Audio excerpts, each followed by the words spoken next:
Labas vakaras, mėly bendrakeleiviai gerovės link.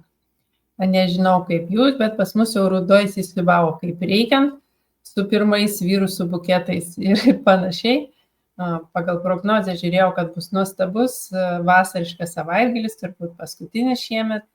Tai pasidžiaugkite ateinančią saulę ir praleiskite savaitgalį gamtoje, kas galite. Ir žinau, kad mūsų grupė labai rūpinasi savo sveikata, savo ir fizinė, ir mentalinė, ir emocinė, bet ir didžioji dalis vis tiek mes esame šeimos. Šeimos, kurios turi savo vaikus, arba turi brolius seses, arba savo anūkus. Ir iš tikrųjų labai svarbu yra tame visame strese ir bėgime nepamiršti, kad šalia mūsų auga mūsų mažieji, kuriuos dažniausiai mes per bėgimą tiesiog užmirštam, atiduodami visokias įstaigas, darželius, lopšelius, mokyklas, universitetus ir tarsi kaip ir ramus būname, kad su jais liktai viskas gerai. Bet iš tikrųjų labai svarbu palaikyti tą ryšį ir stebėti, kaip jaučiasi jūsų vaikas ar kažkokie pokyčiai vyksta. Ir dėl to šiandien nusprendžiau skirti didesnį dėmesį ir mums savo patirtim pasidalins puikiai specialistė, vaikų linijos savanorė, kuri mokina jau kitus savanorius, kaip padėti vaikams, kurie kreipiasi pagalbos. Ir kviečiu į studiją šį vakarą Kristiną Gaižiūnienę. Labas vakaras, Kristina. Labas vakaras, Rūta, ir labas vakaras gerovės link bendrakeleiviai. Labai gražus jūsų grupės pavadinimas, iš tiesų toks labai prasmingas. Ir aš pirmiausia, tai labai noriu pasidžiaugti, kad jūs tiek daug įvairių temų paliečiat ir netgi rūpi vaikų emocinė gerovė. Aišku, tai vis tiek susijęs su šeima, bet aplamai, kad ta tema rūpi, kad ta tema norit kalbėti. Labai ačiū Rūtai ir Olgai, kurios tikrai pasiūlė pakalbėti ir pakvietė. Tai aš tik tai noriu truputėlį dar papildyti, kad aš tiesiog esu savanorė, nesu nei psichologė, nei kažkoks kitas specialistas, bet tikrai su vaikais labai daug tenka kalbėti. Jeigu kas nelabai žino, tai vaikų linija teikia emocinę paramą. Ką tai reiškia? Tai reiškia, kad vaikai gali paskambinti telefonu arba parašyti čatu ir tai yra konfidencialu. Jie tiesiog visiškai anonimiškai gali kalbėtis jiems rūpimomis temomis, skausmais, jausmais dalintis, džiaugsmais. Ir vaikų linija aš jau esu 8 metus, tai tikrai daug tų įvairiausių pokalbių esu turėjus. Dar, kad tiesiog gal būtų aiškiau, koks čia kontekstas, kodėl aš čia esu, tai galiu ir savo kažkokią patirtim pasidalinti, nes mūsų šeimoje auga 4 vaikai, esu 4 vaikų mama. Ir dirbu mokykloje bei savanoriauju skautų organizacijų. Pati esu skautė, bet, žodžiu, irgi daugiau tai yra savanoriška veikla. Tai, žodžiu, esu su vaikais, tarp vaikų. Tai man labai šitos temos visos, kas susijęs su vaikais, labai artimos, labai išjaustos, daug labai domiuosi tomis temomis. Tai tiesiog paprasčiausiai noriu su jumis pasikalbėti, kaip irgi bendrakeleivė, tokia pat kaip ir jūs. Tai labai malonu iš tikrųjų, Kristina, nes aš suprantu, kad šiais laikais vis dėlto mes turime suvokti, kad mūsų vaikai ne tik tai, kad jie išėję iš namų patenka, į kitą aplinką, tarkim, ar tai darželis, ar tai mokykla, bet iš tikrųjų labai didžiulę įtaką daro ir ta būtent socialinė medija. Nuomonių formuotojai, visokios mados, tarkim, netgi politiniai dalykai ar kažkokie tenai trendiniai tie vadinami dalykai. Dabar jūs man gal galėtumėt atsakyti, ar, pavyzdžiui, tuose, jums dažniausiai turbūt rašo, neskambina, aš tikiu, kad tokia karta daugiau rašytojai yra negu skambintojai, ar skambina vaikai irgi? Labai įvairiai, iš tikrųjų, tai galiu netgi pasakyti, kad netgi kvieščiau paspėlioti, kiekgi mes tų skambučių, pavyzdžiui, ir ne laiškų, bet čato sulaukiam per dieną. Tai kadangi kalbamės tik tai dviese, tai galiu pati ir atsakyti, tai apie 300 laiškų ir skambučių būna per dieną. Ne laiškų, atsiprašau, bet to čato tokių žinučių. Bet Rūta labai esate teisi, nes iš tikrųjų daugiau noriau čatina negu skambina. Ta tendencija pasikeitė COVID metu. Ir dabar matom, kad tikrai ten labiau, jaukiau, atviriau vaikai jaučiasi. Iš tiesų. Ir aš norėjau paklausti, ar jūs, pavyzdžiui, jaučiate, kad vis tiek 8 metai yra daug, ar yra tai, kad klausimai, pavyzdžiui, pasikeitė, ar atsiranda, tarkim, tokių, kur iš socialinės medijos kažkokios problemos ateina, ar kalba apie tai vaikai, ar ne? Iš tikrųjų, tai mes tokią statistiką sekam, nors pats pokalbis yra anonimiškas, bet tą statistiką šiek tiek, net ir ne šiek tiek, bet tiesiog sekam, nes kad žinoti aktualiją, su kuo susiduria su vaiku, kokios temos. Tai iš tikrųjų per šitos metus 8 vyrauja tos pačios temos. Top 3 tai yra savižudybė, savižala, santykiai su tėvais, santykiai su bendramžiais. Ir tada šiek tiek žemiau eina patyčios, internetinė erdvė, kas įeina į tą internetinę erdvę labai daug. Tai būtent tie socialiniai tinklai, kaip juose būti, kaip saugiai būti, kokią turi įtaką. Žodžiu, kiekviena tema turi daug tų potemių įvairiausių, bet yra penketuke. Ta socialiniai dalykai vis tiek yra ir prie santykių, ir prie tos socialinės erdvės, internetinio saugumo. Tai tikrai per visus tos 8 metus yra to penketuke.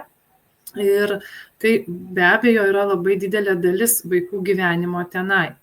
Bet jeigu taip kalbant vien apie socialinius tinklus, aš gal nenorėčiau išskirti kaip kažkokio visiškai atskiros tos temos. Iš tiesų, tai vis tiek viskas yra labai susiję. Ir, kaip sako Rūta, jie pakliūna į kažkokią erdvę, susiduria su kitais autoritetais, bet ten ateina turėdami kažkokį pagrindą vertybinį, arba neturėdami, turėdami tam tikrus ryšius ir įpročius šeimoje, arba neturėdami. Ir tada labai didelė dalis jų išgyvenimų būtent priklauso nuo to, kaip jie jaučiasi šeimoje. Tai turi įtakos ir kaip jie save pateikia socialiniai erdvėjai, kiek jie turi ūpo, noro ten bendrauti, kokius ten kūrė santykius. Nes jeigu baimina tas dalykas, kad vaikas labai daug praleidžia laiko socialiniam kažkokiam tinkle arba bendrauja žinutėmis ar kažkuo, tai šiaip yra normalu bendrauti, ieškoti draugų. Bet tai yra jų tokia svarbiausia užklausa, kad jie ieško savo bendruomenės, jie kūrė ryšius. Reiškia, kad nori priklausyti kažkam. Ir čia yra aplamai kalbant apie paauglystę, šita yra tema. Nes mums atrodo, kad paaugliai dažnai vyrauja labai daug nuostatų, kurie pakiša kažkokią gal net ir koją santykiuose. Nes yra tokia nuostata, ta paauglystė, jinai kokia ten sunki, arba vaikas nebenori su šeima, tai jis jau paauglys ten su šeima nenori keliauti, bendrauti, pietauti. Bet tai nėra tiesa, jie tikrai nori. Tik tai ne visada mes gal randam būdus ir kelius. Ir jeigu neturi to priklausimo šeimai kaip savo bendruomeniai, tai tada lengviau pasiduoda draugų neigiamai įtakai. Tai, kad jie nori priklausyti draugams, turėti savo draugus irgi, viskas labai yra normalu. Bet jeigu neturi kažkokio vertybinio pagrindo, jie labai nori būti kažkokia dalimi bendruomenės, kur yra vertinami, kur jaučiasi savimi.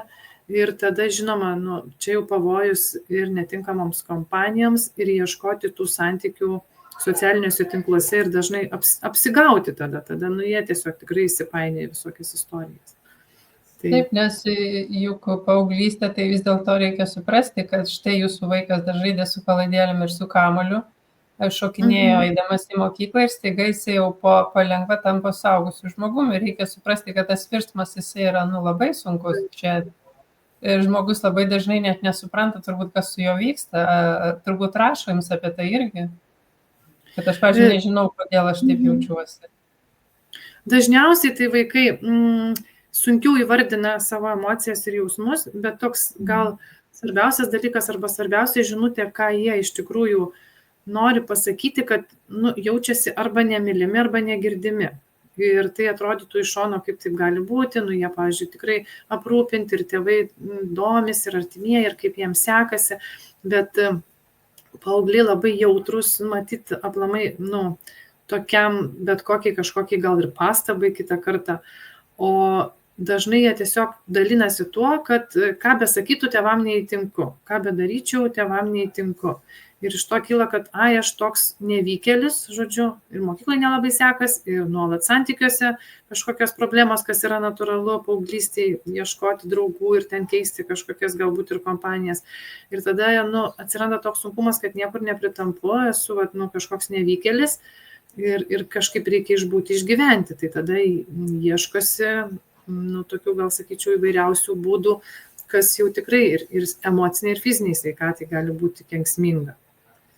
Bet, pavyzdžiui, vis tiek aš galvoju, į tą jūsų liniją Tai gerai, kad žmonės kreipiasi, bet juk daug kas juk ir nesikreipia iš tų vaikų.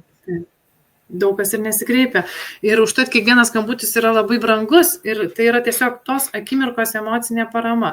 Bet ką jinai duoda, mes negalim vaikui kažkaip tai tiesiogiai padėti.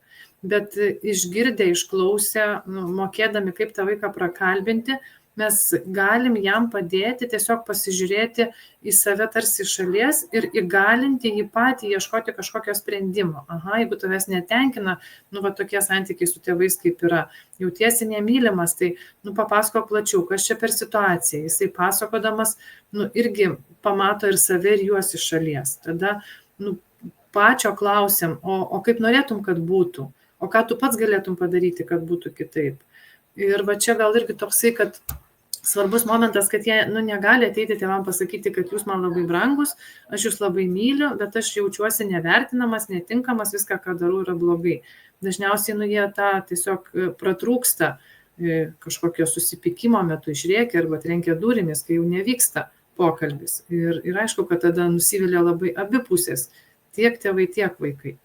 Tai tikrai labai džiaugiamės kiekvienu tuo skambučiu ir netgi, pavyzdžiui, jeigu tėveliai sužinotų ar kažkaip net ir padrasintų, kad žiūrėk, yra tokia nemokama vaikų linija, tu ten gali kreiptis, kai mūsų nėra šalia, kai draugų gal nėra šalia, kai tau tiesiog labai džiugi diena arba labai bloga diena, kreipkis pasikalbėti, nes jie išmoksta kalbėtis apie save, kas yra labai svarbu. Ir aš tai visada, kalbėdama apie vaikus arba tiesiog ar paauglius, netgi labai nemėgstu išskirti, kad paaugliai tai jau kažkokie kitokie, vaikai tai kažkokie kitokie. Visada kviečiu pagalvokime mes patys suaugę žmonės apie save. Ir tada lengviau suprasti ir tuos vaikus. Labai kviečiu prisiminti save, kokie mes buvom paauglystėje. Neprisiminti tą, ką darėm, kaip dažniausiai mes sakom, mes tai tavo metų ten, žodžiu, tvarkėm, padėjom, dirbom darbus ir ten viską darėm.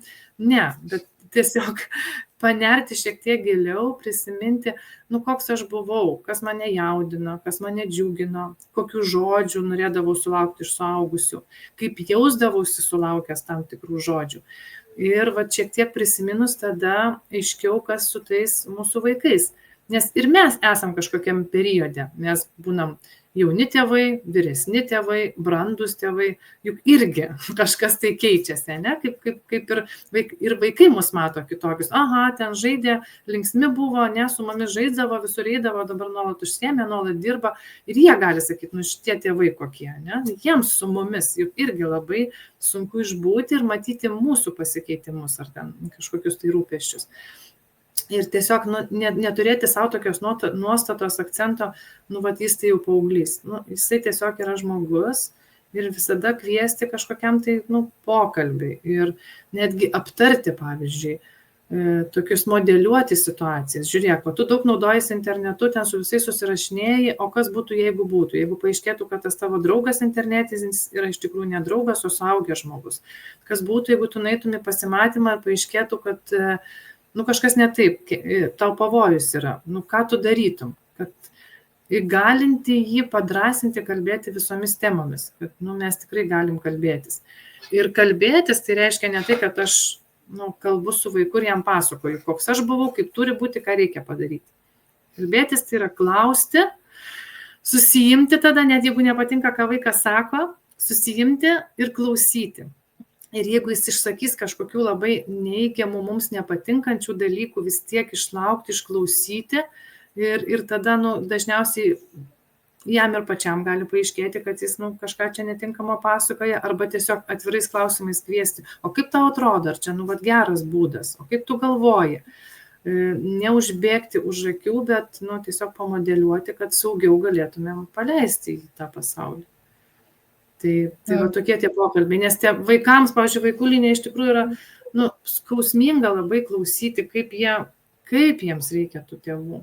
Ir jie tikrai dalinasi, kaip ir turi ten visko, ir gerai aprūpinti, ir pramogų, bet jie nuolat būna vieni, kad jie tėvų nemato, arba kai tėvai grįžta, tai yra užsiėmę, arba nenori tiem tėvams sukti galvos, arba nedrąsu sakyti, kad ten kažkas nutiko, nes čia gal tėvam atrodys menka bėda, jie turi kažkokių tai rūpesčių. Ir tas taip kaupėsi, tikrai labai kapsi. O tėvams atrodo, kad Mesgi visada paklausiam ir aš pati sakau, kaip sekės, gerai, nu tai ir gerai. O ne visi, ir tas atrodo labai paprasta, o tai čia pasakė, kalbėk, tai kaip juos prakalbinti. Ir čia nėra paprasta, bet čia reikia tokio atidumo gal ir lėtumo, nes paaugliai tai būtent jie ne taip kaip maži vaikai, kad iškart dalinasi, pasakojasi, bet, pavyzdžiui, kaip man irgi būna savo gal patirtim, galiu pasidalinti, kitas tikrai būna labai pavargus, visko jau labai daug įvykę, grįžta dukra vėlai, ten skambina ir sako, aš jau grįžtu, nes aš jai esu pasakius, kad tu skambink, kai grįžti, gal aš tave pasitiksiu, nes tada tas būna momentas, kai dviese galim pakalbėti. Ir aš tikrai tingiu eiti ir pasitikti. Bet aš einu ir ją pasitinku ir man nieko nereikia daryti, man tiesiog reikia įsikipti į parankę ir visą laiką čiauška. Viską išpasakoja, kas ten nutiko, kas buvo. Jeigu tuo metu nepasitikčiau, negrįžtų namo, aš jos paklausčiau, kaip tau sekės, nesakytų gerai, užsidarytų duris ir eitų miegoti. Jeigu jau paauglys pratrūksta kalbėti, viską metam į šoną ir tiesiog jo klausom. Gaudom tos momentus, važiuojam į treniruotę ten ar kažkada.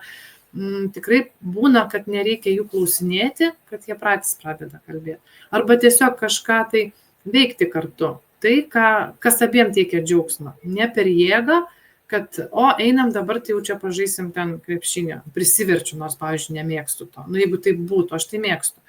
Bet ieškoti reikia tai, kas abiem teikia džiaugsmo ir tada, mėgautis tiesiog tuo laiku kartu.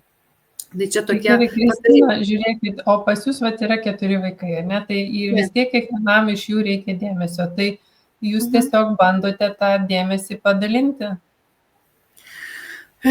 Taip ir sekasi, ir nesiseka, visai būna. Dažniausiai mes turim kažkokių tradicijų nusistovėjusių jau nuo pat ten gimimo, kad geriam kartu arbatą, jau dabar, net vakar su vaikais kalbėjom, sakau, mes jau dabar taip retai susitinkam, kaip čia mums padaryti, kad kiekvieną dieną gert kartu tą arbatą ir aptarti. Vaikai sako, tai nieko baisaus, galim kas antrą, kas trečią dieną, ir tai jau gerai. Iš tiesų, jie jau patys turi tokį sprendimą, nes vaikai jau didesni ir sunku rasti tą vieną bendrą laiką. Dar mes turim tokią tradiciją, kad kiekvienas su kiekvienu šeimoje eina į pasimatymą. Tai yra labai reta, nes mes esam 6, tai čia išsidėlioja laike, bet kokiu atveju tas pasimatymas gali būti, nežinau, kambarį arba virtuvėje kepti piragėlius, ar ten kambarį kažkokį žaidimą žaisti ir dviese išeiti pasivaikščioti, bet jisai vis tiek turi, tokį tam tikrą kitokį bendravimo atspalvį, negu susėdam ir kalbamės. O šiaip tas dėmesys per labai mažus kažkokius dalykus ir kiekvienam ir visiems bendrai, ir tą maistą derini, kas ką mėgsta, ir tiesiog gaudai momentus, kas kada laisvas, tai su tuo pažaisti, su ano pasivaikščioti, su trečiu patylėti, apsikabinti, prieš miegą visada glostyti, pasakyti, kaip myliu. Tokie maži labai dalykai, nes dideliems kažkokiems tai yra atostogos, yra gimtadieniai, vėl savo tradicijos. Tai kol kas mano... Norėjau pasidalinti, kad tai būtų aiškiau, kokia amžiaus. Tai kad dukrai 19, sūnui 15, kitam sūnui 12 ir dar sūnui 10. Tai žodžiu, tokie jau suaugusi dukra, o kiti dar link paauglystės arba paauglystėje. Tai aš dėl tos paauglystės ir vis tiek norėčiau pasakyti, kad vis tiek skiriasi vaikas ir paauglys, nes paauglystė, kaip kažkada man labai įstrigo, kad paauglystė tai yra pasipriešinimas tėvams. Tiesiog yra toks periodas, kai jie visais įmanomais būdais priešinasi tėvams. Ir vis tiek reikia suaugusiam tą žinoti ir gal dalį tiesiog praleisti pro save ir ne taip jau nesikabinėti stipriai prie kiekvieno dalyko. Taip yra sakoma, kad pasipriešinimas, nes jeigu vaikai labai prisirišę prie tėvų, labai tampriai, labai bendrauja, kaip jiems tapti savarankišku žmogum? Jie turi kažkaip atsirišti, nes kitu atveju tai būtų labai sudėtinga ir mes nenorim, kad tai būtų. Tai tas toksai atotrūkis, atitrūkimas ir vadinamas pasipriešinimu, bet nebūtinai taip turi nutikti. Nebūtinai tas pasipriešinimas yra kažkoks drastiškas ten išraiška, pavyzdžiui, rūbais ar ten durų trankimas, tikrai ne. Tas pasipriešinimas gali būti savo kažkoks nuomonės turėjimas, norėjimas, kad jį išklausytų, arba kitas iki gal, tikrai palikit mane ramybėje, nenoriu su jumis eiti, o kitas iki gal, jo pasiūlymo kažkaip tai paklausyti. Tai neįvyksta, nei per vieną naktį, nei per vieną dieną, mes vis tiek augam kartu su tuo vaiku ir man atrodo svarbiausia tai yra tiesiog nepamesti ir neskirstyti viso gyvenimo tokiais etapais. Mes visada esam kažkokiam tai etape. Nu, nebūna taip, kad užmygo vaikas, pabudo paauglys. Tiesiog žinoti, domėtis verta. Yra nuostabių tikrai paskaitų ir knygų, kurie gal ne kiekvienam tinka ir nebūtinai patinka. Ir tai, ką aš kalbu, nebūtinai tinka kiekvienam. Bet įvairūs šaltiniai duoda įkvėpimo tiesiog. Nu, to paklausai, tą paskaitai, prisitaikai pagal save, arba tiesiog įgauni tokį nusiraminimą. Ai, tai čia ne man vienai. Ir kitiems tai būna. Tik labai svarbu, kad vis tiek, bet kuris vaikas mažas, didelis paauglys, tą svarbiausią žinutę iš tėvų turėtų. Esi labai mylimas, visada gali kreiptis visais klausimais, ką be padarytum, niekada neatstumsim. Ir net jų paklausti, ar tu jautiesi mylimas, iš ko tu jauti, kad esi mylimas, kaip aš galėčiau tau parodyti, koks esi man svarbus ir brangus, nepaisant to, kad susipykstam, kad esam skirtingi, bet, nu, kad tą tikrai kartoti. Mes norim būti apkabinti, mes kiekvienas norim būti labai mylimas ir išgirstas, tai tie vaikai lygiai taip pat. O Kristina, žiūrėkit, ar yra, pavyzdžiui, tai vadinamos tos raudonos vėliavėlės, kai jau iš tikrųjų reikia atkreipti stipriau dėmesį, kad jau kažkas, kas yra tos raudonos vėliavėlės, kad žinot. Nu, apie tai labai daug šnekama, galima kažkokius punktelius sudėlioti, bet man atrodo labiausiai atidi mamos, tėčio širdis, akis gali pajausti tas raudonas vėliavėlės. Tai tiesiog kai labai pasikeičia kažkoks elgesys, jeigu iki šiol bendravo, buvo kartu dalinosi, bet staiga kažkoks labai nerimastingas, nuolat nori ten, nežinau, užsidaryti kambarį, nuolat nori su kažko išeiti, visai nebenori pasakoti. Tai gali būti tiesiog irgi toksai virsmas, kad, nu, aš jau man neaiškinkit, aš didelis, ką noriu, tą darau, bet vis tiek tai jau verta atidžiau žiūrėti, kad, nu, sprūsta tas ryšys, ne vaikas sprūsta iš rankų, jisai tai viskas, jis ir turi sprūsti iš rankų, bet kad to ryšio nepamesti. Ir aišku, yra labai daug tokių, pavyzdžiui, kas yra tikrai labai raudona vėliavėlė, kad labai daug savižalos tarp paauglių tarpe. Paskutiniais statistikos duomenimis, jeigu klasė yra 20 vaikų, tai 5 iš jų žalojasi. Ir čia yra atskira labai didelė tema.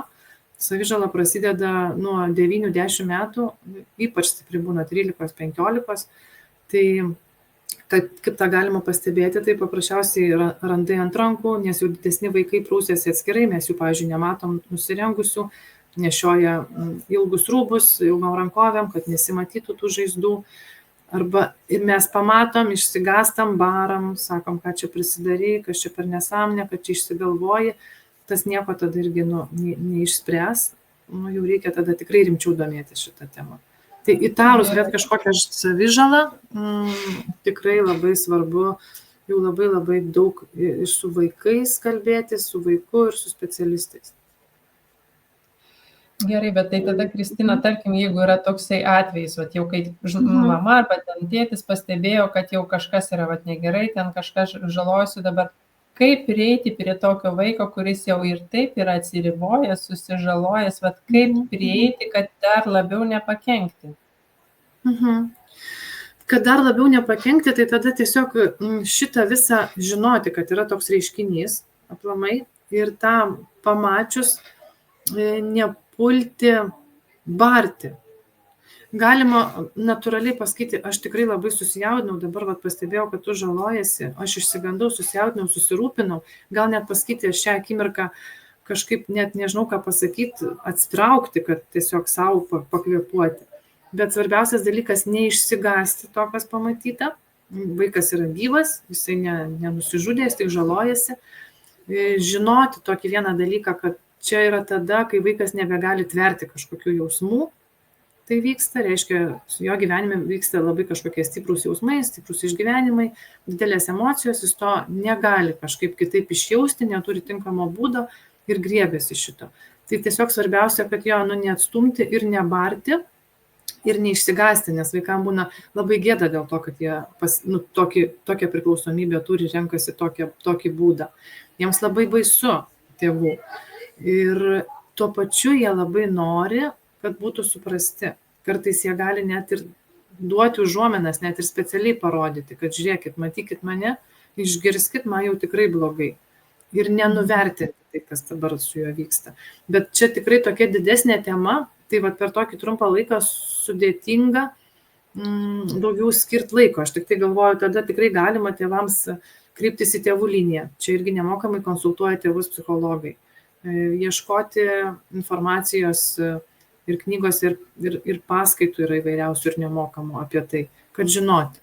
Tiesiog, kad žinoti. Nes gali būti ne su jūsų vaiku, gali būti su vaiko draugu, kuris ateina, pavyzdžiui, namus ir mes pamatom. Tai irgi gali lygiai taip pat labai sujaudinti. Ir tada mes jau čia, žinokit, beveik tą pusvalandį iškalbėjom. Norėjau vis tiek paklausti, dar labai svarbus dalykas mūsų vaikų gyvenime vis dėlto yra mokykla. Taip. Ir, pavyzdžiui, daug kas sutiks, kad rasti motivaciją eiti į mokyklą yra sudėtinga. Tai vat, kaip padėti vaikui, kaip jam išaiškinti, kad jisai eitų į tą mokyklą, nebūtina ten, aišku, visko mėgti. Kaip jam paaiškinti, kad jisai ir slapčia ten nebėgiotų, bet jisai vis tiek kažkaip iškentėtų tą mokyklą iki tiek, kiek įstatymai leidžia. Čia yra labai daug dalykų, irgi čia tikrai ne 3 minutėm, bet gal svarbiausias dalykas, jeigu matom, kad labai jau vaikas nekenčia tos mokyklos ir sako, nenori, čia košmaras, siaubas. Kuo daugiau leisti jam apie tai kalbėti.